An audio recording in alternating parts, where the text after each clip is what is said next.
Hi, so welcome to another video, and today we're going to have a review of the previous topics. I'm making this part one of this video is going back to the previous topic, which is collecting engineering data, because I received a question from one of you. Asking me what's the difference between retrospective and observational data. Now, I believe based on our arguments or discussion, we came to a point where we're in. Check ko muna ang record. Yeah. So we came to a conclusion we're in. Not really a conclusion though, but we realized something which is a very good example. Now, what's really the difference between the two? Retrospective and observational data or observational study. So, for example, nyari, ikaw ito. So, nasa 4th year ka na. So, required kang mag-OJT. Okay? So, pag nag-OJT ka, syempre, pupunta ka sa isang industry, whatever that is. Maybe planta, maybe construction firm, construction company, whatsoever. Alright?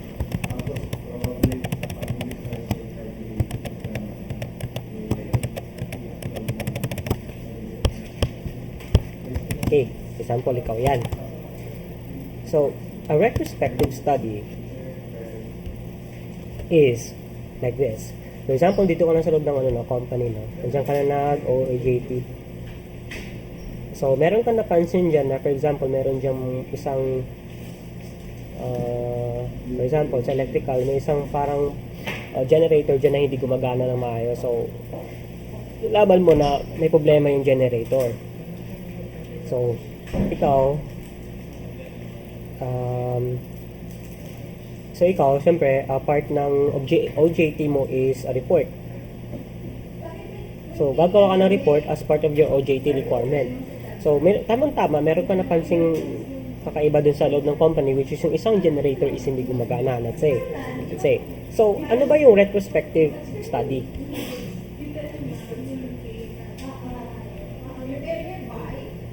Okay? So, what is retrospective in this kind of study?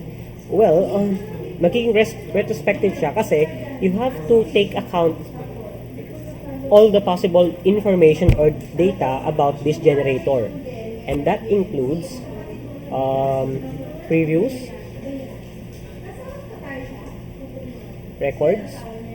So, previous record could mean yung latest maintenance. So, yung maintenance, records, ano pa ba, logs, so yung history. So basically, kapag gumawa ka ng study tungkol dun sa generator natin dito, problema niyan, retrospective data siya, retrospective study siya kapag you're going to involve data na nag-i-exist pa before ka mag-OJT. So before ka pa dumating sa company na yan, syempre matagal na simula. So for example, 1946 nagsimula yung power plant. So, ibig sabihin, pwede natin sabihin na 1946 pa yung generator dyan. Let's say lang na, example lang naman. So, retrospective study siya kasi sinama mo yung previous records before. Plus, gumawa ka ng study mo rin ngayon. So, it could be either of the two. You can have a retrospective study kung magpo-focus ka lang dun sa mga historical data. At pwede rin naman siya maging retrospective study kapag sinama niyo yung historical data plus yung gagawin yung data para makapagawa kayo ng bagong conclusion kung bakit sira ang generator na ito or anong problema. Therefore, kapag nalaman niyo kung ano yung problema, syempre, malalaman niyo na rin yung solusyon. But before, syempre, meron pa rin tayong steps in conducting engineering method or systematic method. So, syempre, identify nyo pa rin yung factors. For example, ano bang parts ng generator? So, meron diyang yung umiikot at yung hindi umiikot na parts. So, meron din diyang yung mover. So, yung mismong generator itself. So, aside from the generator itself, marami pang components dyan. So, iisipin nyo rin yung lahat. So, yun yung mga factors. So, kapag nalaman nyo yung factors, you're going to measure each or you're going to investigate each of the components para makapagkaroon kayo ng conclusion kung ano pa talaga ang sira. And based dun sa nalaman nyo, for example, sira pala yung magnet, sira pala yung coil. So, So, nalaman nyo yung sira yung coil, you're going to make a report and in conclusion na kailangan palitan yung coil para maayos yung generator. So, tapos ang usapan, ganun. So, that is retrospective study. So, ano na yung observational study?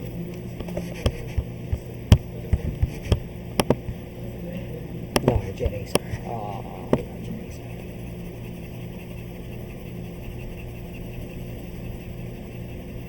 Ito na ba yung large? Ang liit naman. So, yun ang retrospective study. Now, what about yung observational? So, balik tayo dito sa plant, dito ka sa loob. Ikaw yung OJT or intern. So, magiging observational study yan kapag ganito ang ginawa nyo. In-observe nyo yung buong plant. So, ibig sabihin lahat ng processes, lahat ng machine, lahat ng equipment. Nag-conduct kayo ng measurements. Tapos, nalaman nyo na needs maintenance. So, ibig sabihin, yung study nyo is very specific lang sa period na kung saan nagsimula kayo ng OJT. So, hindi nyo na kinonsider yung before. So, that's an observational study. So, I hope that is clear. Alright? So, buburahin ko na to. So, yan. Okay, delete. Okay, so yun po yung observational and retrospective study. Okay, bagal yung PC. Alright, so that's, I hope na medyo malinaw na yun. Kahit medyo lang malinaw. Okay, so proceed tayo sa topic, week number 2, which is probability. So, continuation lang. Naituro ko na sa inyo kung paano yung pag-interpret ng kung paano yung interpretation ng unions, intersect, and then complements. But the question is, paano natin ginagawa ito into visual representation? So, the only way that you can do this is by using Venn diagrams. So, doon sa in-upload ko na video, naglagay ako sa comment section ng additional video kung paano gumawa ng Venn diagrams. Now, kung pinanood niyo yung video na yun, good for you. But sa mga hindi nanood nun at yung mga tinatamad, ito yung video na para sa inyo. Okay, so for example, dito sa example na ginamit yung last time, so there are 50 samples of polycarbonate plastic. So meron dyang, ito yung data natin. Ito yung data na i-record. Now how are we going to interpret this? So, how can we interpret this using unions, intersects, and complements? So let A, so ibig sabihin lahat daw ng A ay event na sample as a high shock resistance. So high shock resistance daw ang A. So high shock resistance. So ito yung high shock resistance. Okay? So, let B naman is event that has high scratch resistance. So, lahat ng high scratch resistance yan ay sorry. Ito na lang.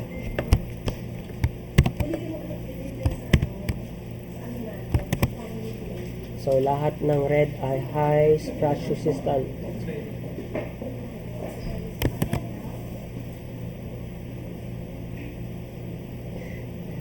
High shock resistant at lahat ng shock resistance ay kulay blue. Alright. So, determine the number of samples in. Okay, gamit tayo ng A intersect of B, complement of A, and A union of B. So, the event A intersect of B consists of 40 samples for which scratch resistance and shock resistance are high. So, bakit naging 40 yun? So, A intersect of B. So, again, maaalala nyo, when we talk about intersect, yun yung common. So, ano yung common dun sa A, anong common sa B? So, dito, 40 samples ang common kasi ito yun, Yan, yan. Yan ang common, Meron si A at meron si B. So, that's 40. So, that is A intersect of B. So, that is 40. So, dito naman, A complement. So, lahat ng hindi kasama sa A. That is 4. 9. Okay. So, that is 9 samples not included to A. Kasi ito yun, yung low. So, 4 plus 5, so sila hindi kasama sa A kasi sila yung low shock resistance. Okay? So, sila yung 9. And we have A union of B. So, A union of B is yung high shock resistance at high scratch resistance. So, that is 40, 1, and then 4. So, that is 4, 1, 2, so 45. So, A union of B is equals to 45 samples. Okay, so how are we going to make a Venn diagram out of this? Okay, so to start, may large box. So yan yung sample space. So that is denoted as S. So that is anything that is inside the sample space. So ibig sabihin lahat ng possible combination, lahat ng possible outcome.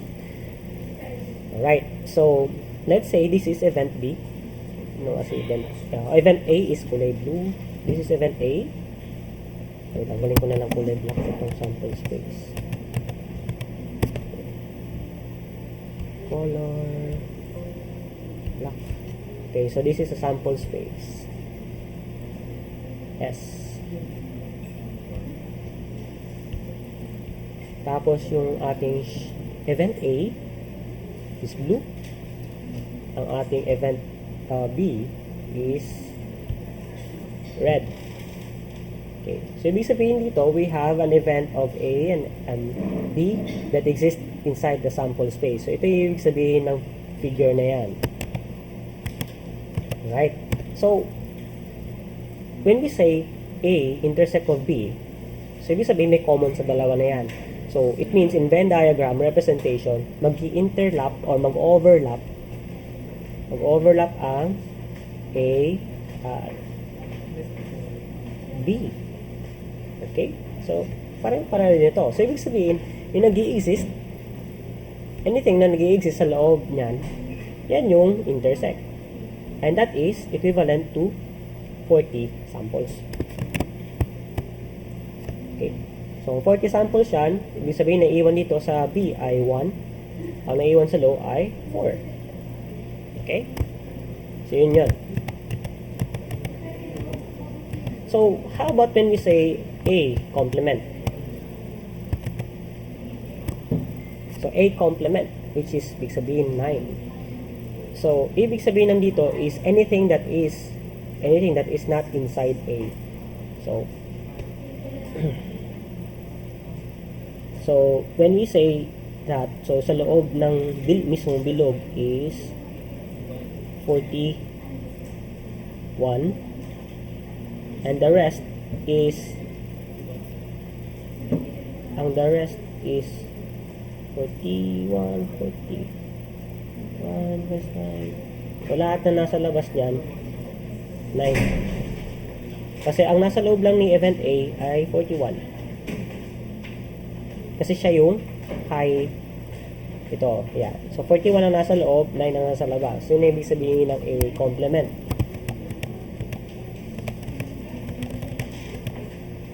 On the other hand, kapag sinabi natin A union of B, so ibig sabihin pinagsama natin lahat except something. Kasi we're only going to talk about yung pinagsama ng A at saka B. So, kung i-draw natin yan, gagawa tayo ng panibago. So, lahat yan ay magiging A union of B and that is 45 samples. So, ibig sabihin na nasa labas ng ating event is 5. So, kasi hindi sila yung kasama sa loob.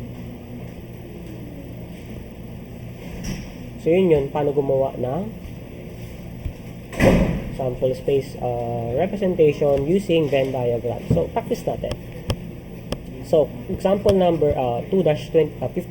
So, we have a disc of polycarbonate plastic from a supplier that are analyzed for scratch and shock resistance. So, the result from 100 discs are summarized as follows. So, yeah. So, we have this data. Okay. This data. So, let's say A, kapag ang disc daw ay may high shock resistance. B naman kapag high scratch resistance. So, gagawin natin ang Venn diagram nito. Okay?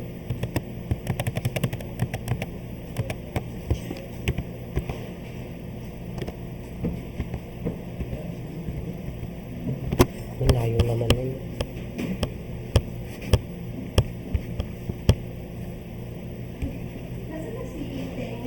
Okay, so when we say PA, it means that you're only going to talk about our probability of event A. So what's the probability of event A? Nulit ko lang. So this is your sample space. We're only going to talk about the probability of getting A. At ang ating sample space is 100. No? So 100 ang sample space na yan. So the event of getting A is this. Okay? So that's only high shock resistance. So that's 70 plus 16. So that's 86. So ibig sabihin sa event A natin, meron tayong 86 sa loob. So the rest is in yung, obviously, yung 9 plus 5. Okay? So ito yung sample space natin where S is equivalent to 100. So ang ating event A is equivalent to 86. Okay? Tapos ang ating event B or PB, ang A natin, ang B pa lang. Event pa lang ito, hindi pa to probability. So, event pa lang ito. So, letter B natin, ang event B is yung mataas daw ang scratch resistance. So, that's 70 plus 9. So, that's basically 79. So, ating event B is 79. Okay? So letter C naman, question is, what is the probability of getting A with respect to B? Okay, so how do we read this? A, B. So ibig sabihin yan is, what is the probability of us getting A with, what the hell? With respect to B. Okay? So that's yun ang interpretation yan. So, ano ibig sabihin naman kapag bumaliktad? So, B. Okay. So, yun din, kabaliktaran din. So, what is the probability of getting B with respect to A? Okay, and vice versa.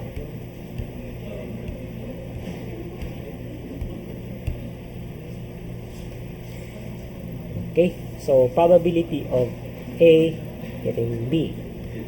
So what is a probability? So probability of A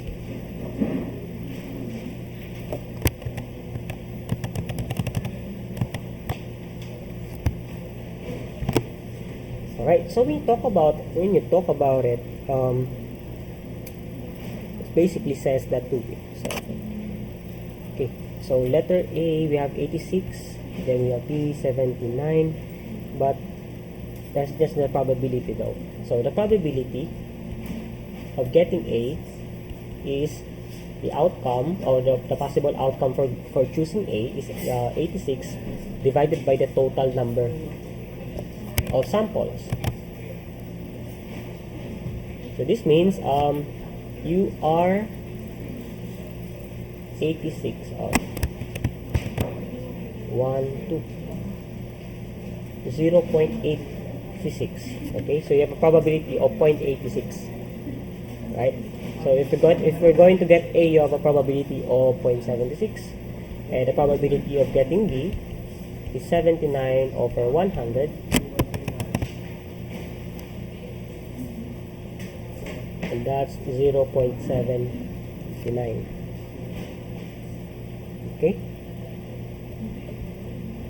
so the probability of getting A considering B, so dito tayo sa letter C, probability of getting A, okay, with respect to B. So we're only going to talk about with respect to B. So hindi na magiging 100 yung gagamitin natin dito. Kasi magagamitin natin dito, yung total lang naman nung mismong B. Okay? So what is the probability of getting A? Now, if you're going to talk about A, you're only going to use 70. So that is 70 over 79. Because the probability of getting B is 79. While the probability, if you're going to talk about A getting, the probability of getting the outcome of A with respect to B is 70. Because you only have 70 high shock resistance. So, 70 over 79. So, that is your probability. So, ito yung sagot sa letter C. Letter C. Ito yung sagot sa letter C. So, what is the probability of getting B with respect to A? So, that's, so yung A natin, ang total niya is 86. On the other hand, if you're going to talk about only B, okay, so ang high shock resistance lang naman dito is hindi naman no? Yun ang common sa kanila 70. Okay, so that's a probability of getting B with respect to A. Now, so how do we interpret this? So, for example, dito sa letter A natin, so the probability of getting A is the how likely na makukuha yung A divided by the total number of the S. It mean is the sample size. So, sa letter B naman is the how likely na makukuha yung B considering the total population or the total size, which is 100. So, dito naman, the probability of getting A with respect to B. So, ibig sabihin dito, you are already not going to consider the whole population, but you're only going to focus on this B because you're only expecting what is the likeliness or the probability of your getting A if you're going to talk about B. Okay. So, ang B natin is 79. So, A is only 70. Okay?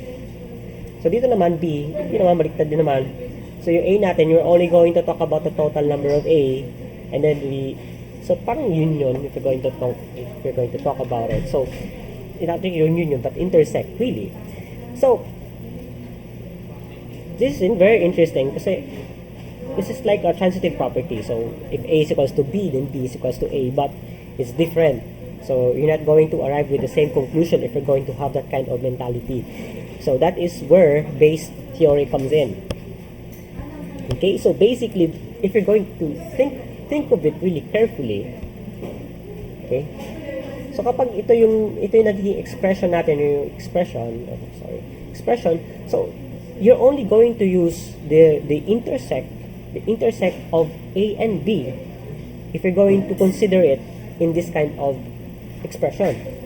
So, that is where Bayes' theory comes in. So, again, the table, so we might ask the following. So, since basically you're going to use Bayes' theorem probability wherein you're going to consider intersect. So dito, you can get probability of A with respect to B from P with respect to BA. Now, we try that one. So, let's say hindi natin alam ang P, hindi natin alam ang probability of A from B. So, what if hindi natin alam? Okay? What if hindi natin alam yan? So, can we use the formula? Alright, so sabi dito, the probability A from B is equivalent to the probability of B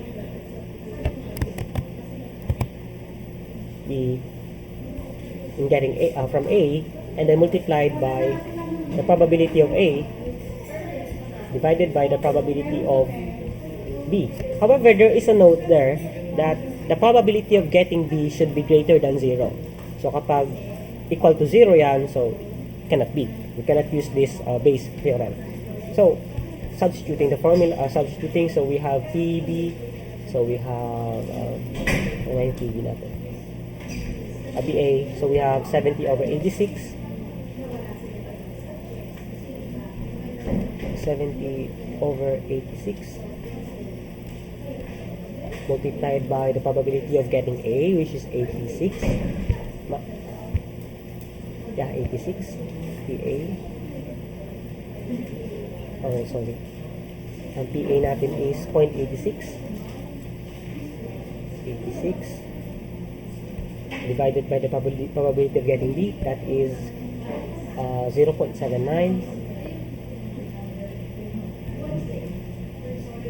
So that is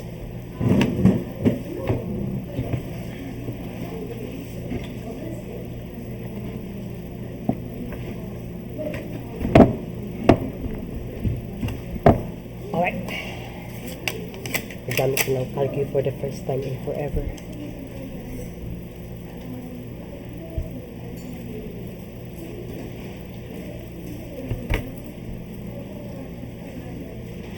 Yan na, 86.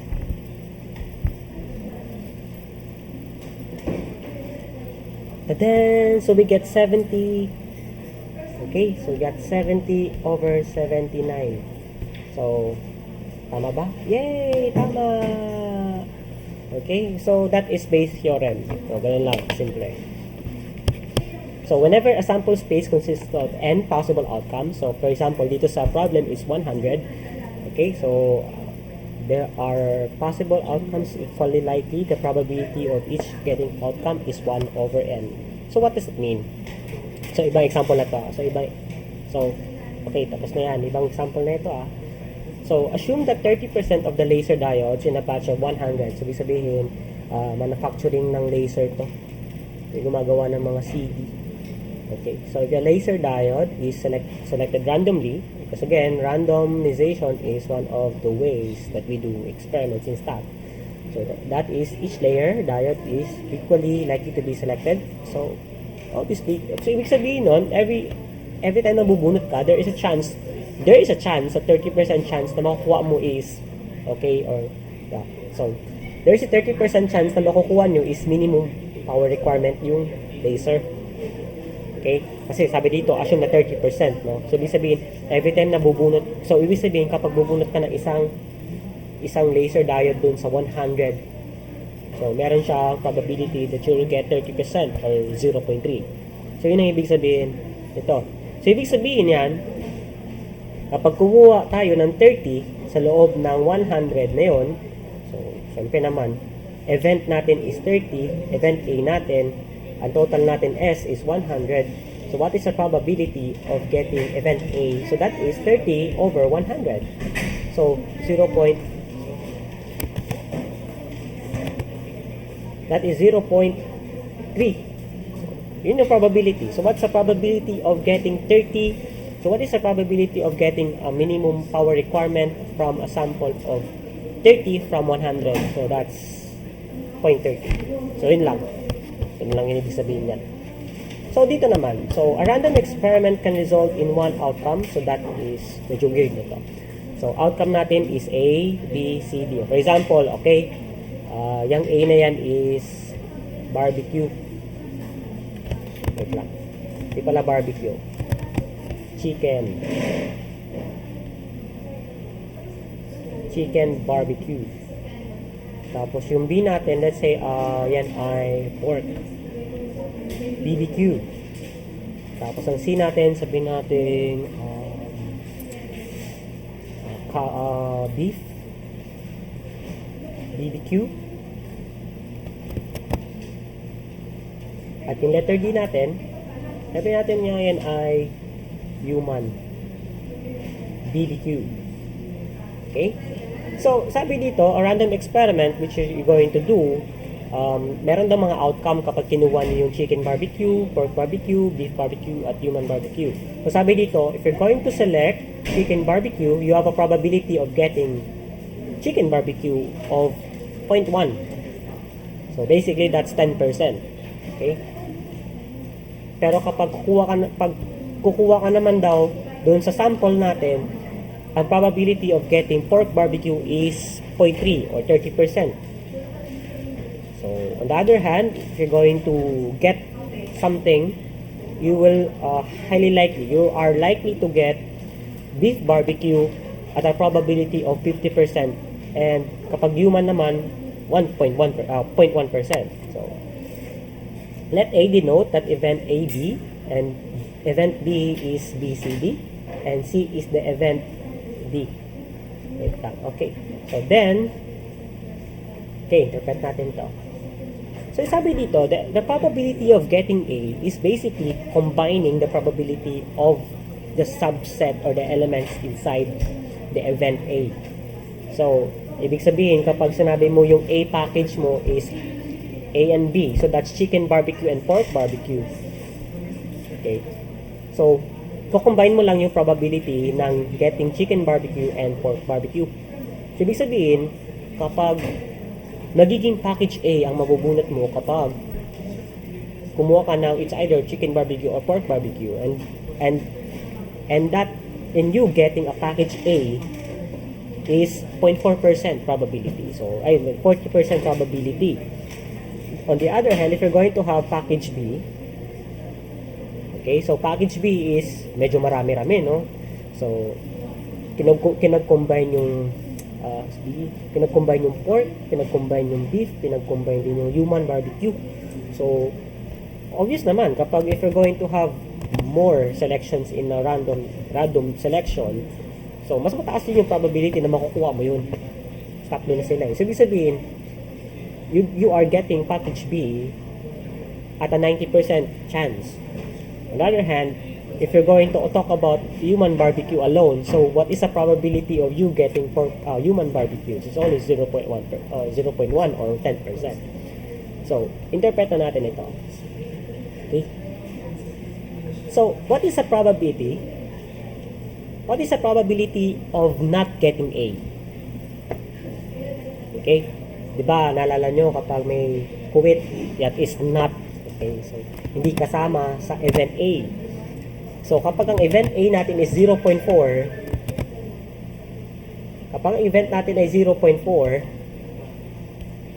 syempre, ang hindi kasama, or yung A naught, or A complement, yung hindi kasama sa 0.4, which is 0.6.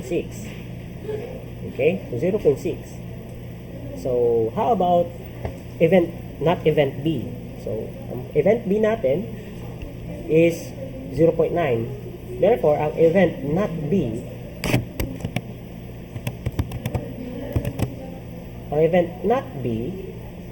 is 0.1 kasi siya hindi kasama sa 0.9.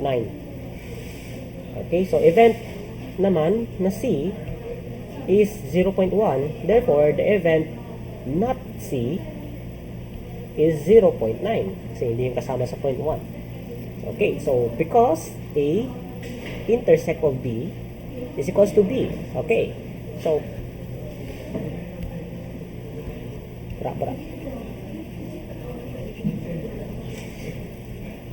okay. So, sabi dito, intersect.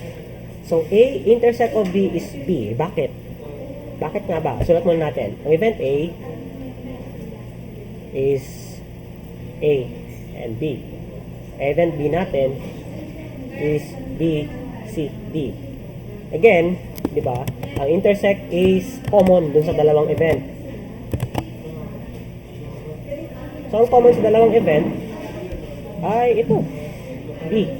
Therefore, A intersect of B is B. So, A intersect of B. So, what is the probability? Okay? So, ito naman, probability of A intersect of B. So, ibig sabihin, what is the probability of you getting B? Basically, that means. So, that's only the meaning. So, what is the probability of A union of B is only the probability of the union of B. So, what is the probability? The probability of this one is B. So, what's the probability of getting B? So, that's 0.3. So, 0.3 ang sagot. So, A union of B. So, the A union B is the combination of all. So, that's basically A, B, C, D. Okay? So, ano ba ang yun, A, B, C, D. So, labas tayo sa example na. So, what is the probability of getting the union of A and B? So, it means it should be equivalent to the total of all the probability, obviously, which is 1. 100%.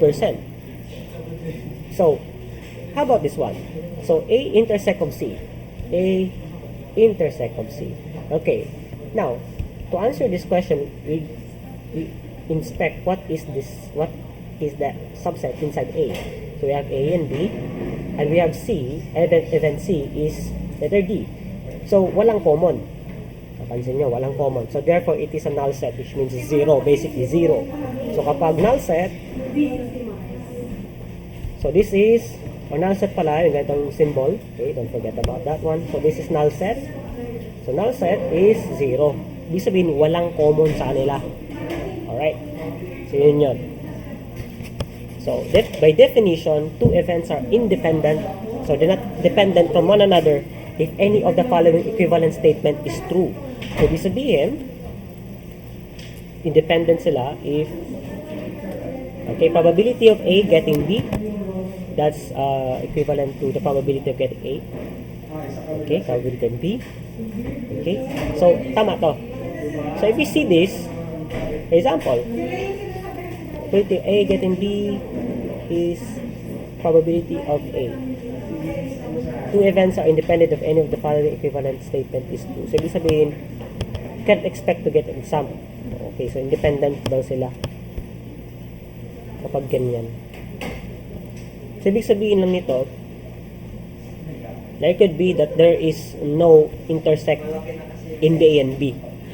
So, mangyayari lang ito kapag wala intersect ang A and B. So, ganun din dito. So, ibig sabihin, kapag wala intersect ang A and B, ito rin na mangyayari. Okay? So, probability of A intersect of B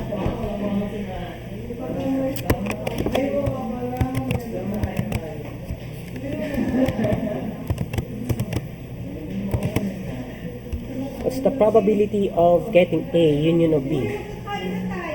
Kapag naging probability of A times probability of B.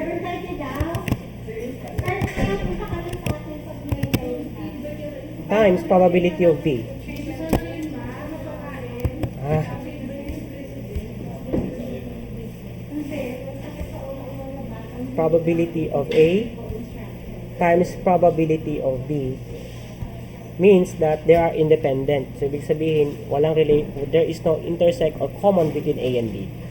Okay? So, yun. Okay, so last topic is random variables. So, we often summarize the outcome from a random experiment by a simple number. So, for example,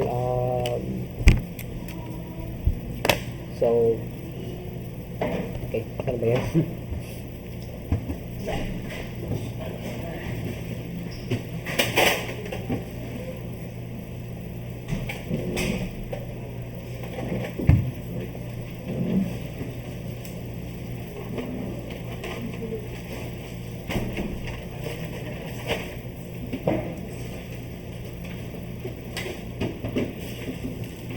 Wala thermometer ito.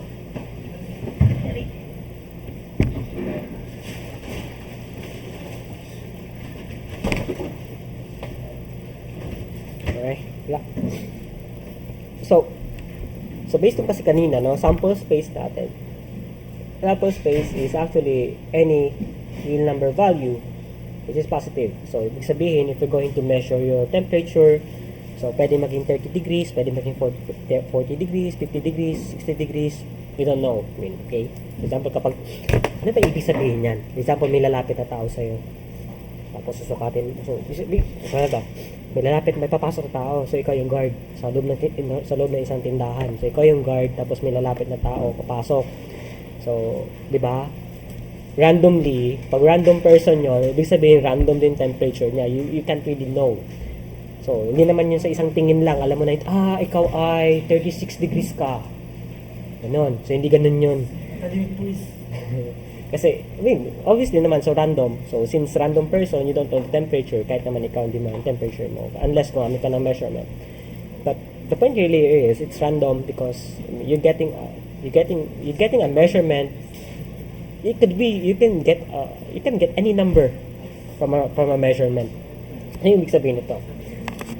Okay, so in many examples of random experiments that we have considered, the sample space has been a description of possible outcomes. Okay, so ibig sabihin nga yun, ito na nga yun. So, it could be any number. So, So, in any cases, description of outcomes are sufficient, but in cases, it is more useful to associate a number with each outcome in the sample space. Because again, kapag may-measure tayo, you can just hindi mo pwedeng sabihin na, ilan nga temperature ko? Diba? Ilan nga temperature ko? 38 degrees. 35 degrees. So, hindi pwede yung pasugtanan lang ba? So, there should be a particular, you're going to assign something. For example, kapag susukatin ka, for example, ako yung, going back sa example kanina, so may guard. So, kahit wala akong thermometer, diba? Hindi ko naman pwedeng sabihin na, ikaw ay 60 degrees Celsius. Ibig sabihin, patay ka na nun kasi 60 degrees na.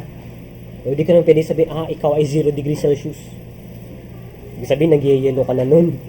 Kaya pwede yun, di ba? So, there should be a definite. So, ibig sabihin, you're only going to expect that a normal human being has a temperature between 36 degrees Celsius to 38 degrees Celsius, or probably 36 degrees Celsius to 39 degrees Celsius.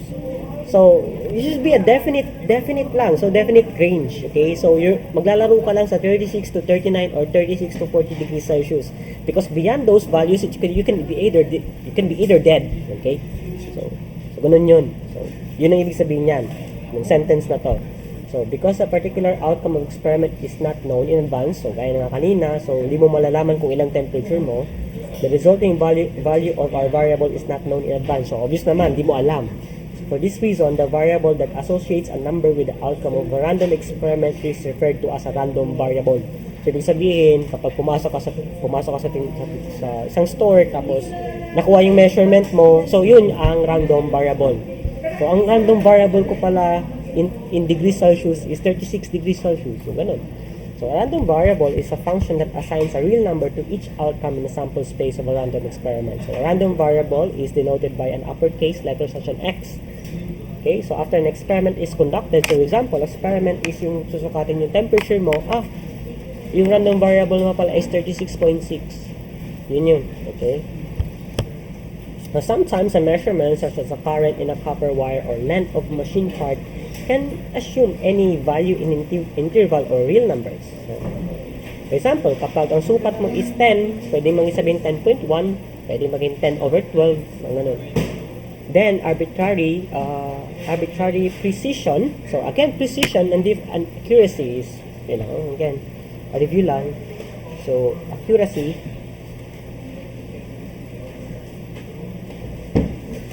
Ito yung example, ito yung bullseye. So, yan ang bullseye. So, malapit ka, ibig sabihin, yung na-measure mo is malapit talaga sa katotohanan. So, yung precision naman, is kahit hindi siya malapit sa katotohanan, at least, pare-pareho lang ang pinapupuntahan. So, that's precision. Alright? So, you can be you cannot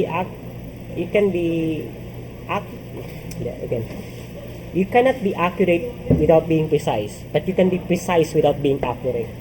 Boom. Okay? Again, bitin ko. You cannot be accurate. You can be accurate, but you cannot be nakalimutan ko na. So, precision. So, again, so you can be precise without accuracy. Okay. Right. Yun. So, sometimes a measurement yung lang. So, of course, in practice, we might round off to the nearest tenth of hundreds of unit. The random variable that represents this measurement is said to be a continuous random variable. Continuous random variable. Okay, so may point something. No? So the range of the random variable includes all the values in an interval of real numbers. So interval, so that could be from 0 to 1. Okay, so pwede maging 0.01, pwede maging 0.000000001, 0.0000009, pwede 0.999999991, ganun. Yun. So in other experiments, we might record count such as number of transmitted bits that are received in error, so that the measurement is limited to integers. So So, ibig sabihin, kapag exact values, no? So, yan. Or might record that's proportion to 0.4. Then the measurement is fractional but is limited to discrete points in real line. So, therefore, the measurement is limited to discrete points in real line and the random variable is said to be discrete random variable. So, okay. So, the difference between discrete and continuous variable dito sa baba. So, a discrete random variable is a random variable with a finite or countably infinite range. So, pag sinabi kasi natin finite, no, ibig sabihin, known, no? Ibig sabihin, nasusukat, eksakto. So, hindi natin pwede sabihin na continuous function yan, which is infinite. Okay. So, kaya nga finite, ibig sabihin, may range lang, o may set, o may range. So, continuous random variable is a random variable with an interval, either finite or infinite of real numbers of its range. So, medyo weird, no? Okay, example na lang. So, examples of continuous random variables, so electrical current, length, pressure, temperature, time, voltage, and weight. Bakit kaya continuous yun, no? Okay. Kasi pwede kasing, gaya na sabi ko sa kanina, so for example, if you're going to measure, for example, di ba, 1 meter. Ibig sabihin, for example, ang measurement mo is 1 meter. So that 1 meter can also be equivalent to 0.9999999999990. Diba? Parang ganun. So, however, you will only have 0.0 to 0.9999999. So, that's still basically 1 meter. Pero, ano bang point nito? For example, if you have a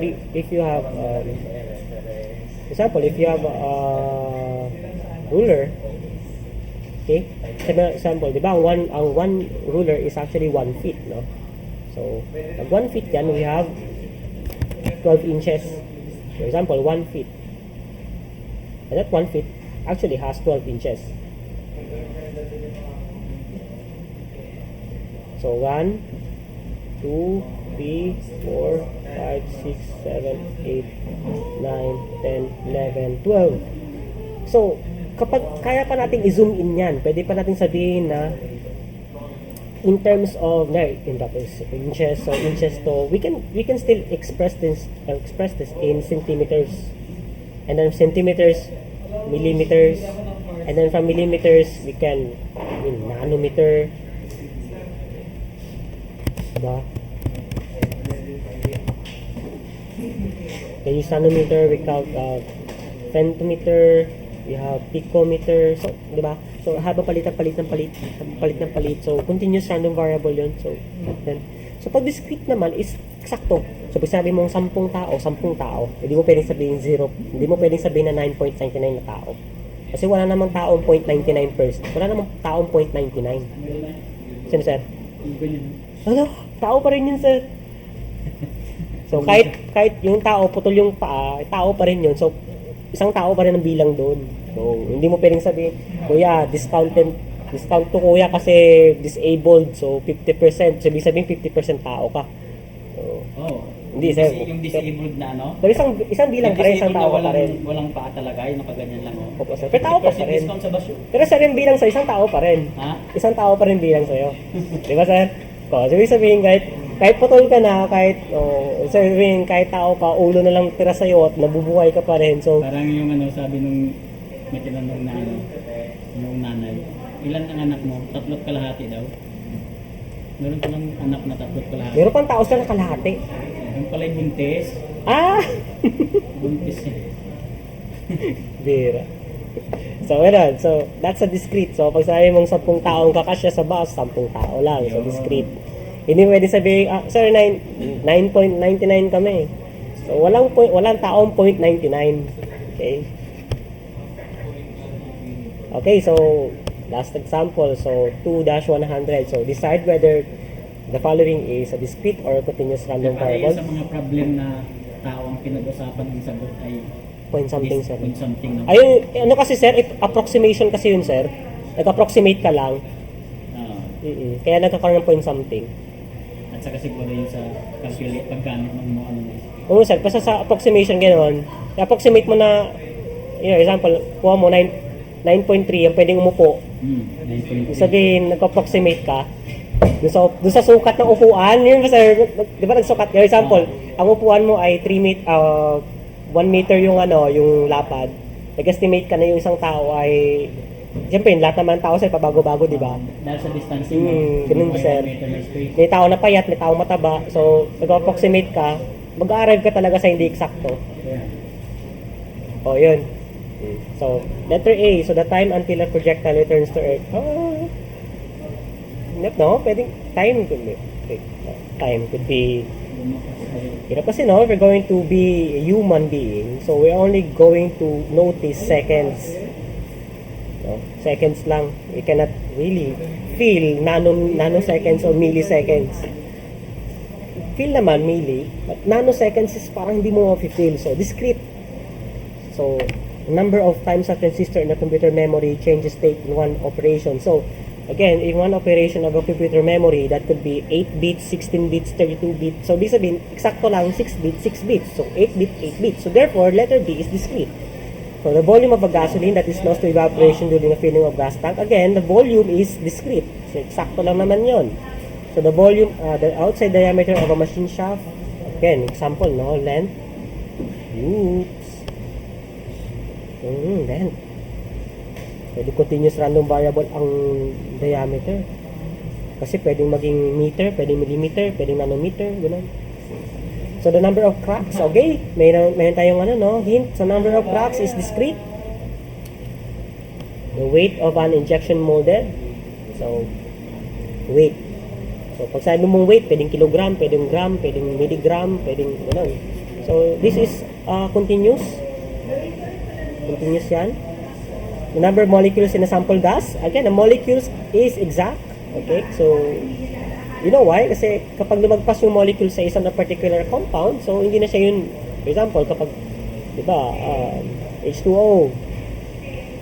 Ibig sabihin, you only have 2 molecules or 2 molecules for hydrogen and you have 1 for oxygen. So, kapag naging H3O, iba na yan, hindi na yung tubig. Okay? Huwag nyo na inumin kasi hindi tubig yan. So, ibig sabihin, the number of molecules in a sample of gas, this is a discrete. This is discrete. So, the concentration of output from a reactor, hirap no? Para concentration could be, percentage, could be continuous function. The current, okay? So, current is a continuous variable. Okay. So, that's it for the video. I hope you learned a lot today.